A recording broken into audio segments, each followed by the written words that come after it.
From JBS Studios in Greater New York, this is the JBS News Update with Teisha Bader. I'm Teisha Bader with the JBS News Update for Wednesday, October the 9th, 2024. 2 people were killed in a rocket attack on northern Israel today. A man and a woman said to be in their 40s were reportedly out walking their dog when rockets hit Kiryat, Shmona, and they could not reach shelter in time. The IDF said some 90 rockets were fired by terror group Hezbollah at northern Israel in all today. Some were intercepted. The IDF responded, hitting the launchers from where the rockets at Kiryat Shmona were fired, as well as hitting the launcher today from where rockets were fired at the city of Tzfat and other areas. And the IDF said its Navy successfully intercepted an unmanned aerial vehicle launched from Lebanon.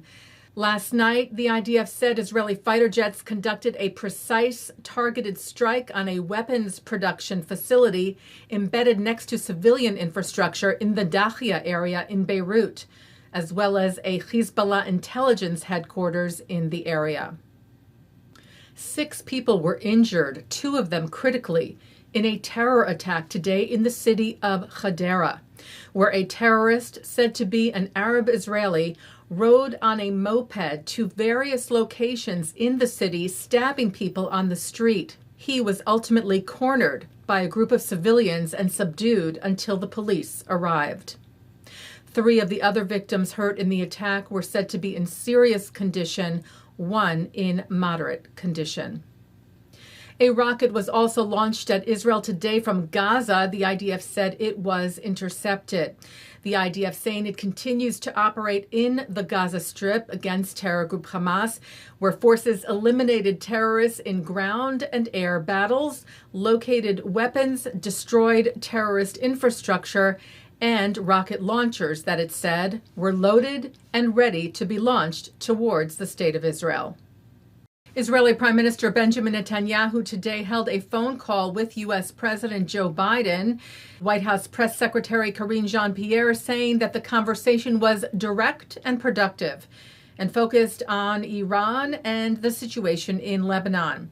So as you all know, the U.S. and the Israeli government have had discussion since last week, certainly since after the Iran attack. And so those discussions continued with the president and the prime minister. Earlier today, the prime minister hosted a delegation from the Conference of Presidents of Major American Jewish Organizations at his residence in Jerusalem, telling the group there is only one force in the world fighting Iran right now. There's only one force in the world that stands in Iran's way to conquest, and that force is Israel.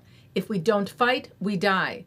But, he said, it's not only our fight, it's the free world's fight, and I would say the civilized world's fight. Telling the delegation, when you come in solidarity here, which is much appreciated, it's not only solidarity with the Jewish people and the Jewish state, it's with civilization. Well, a Holocaust survivor who educated millions about the Shoah has died.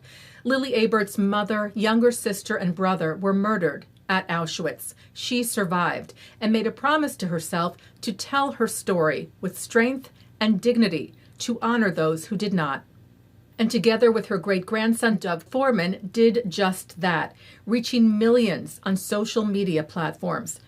Foreman wrote, "Never has a promise been so profoundly fulfilled as hers." Abert and Foreman also wrote her story in the book Lily's Promise.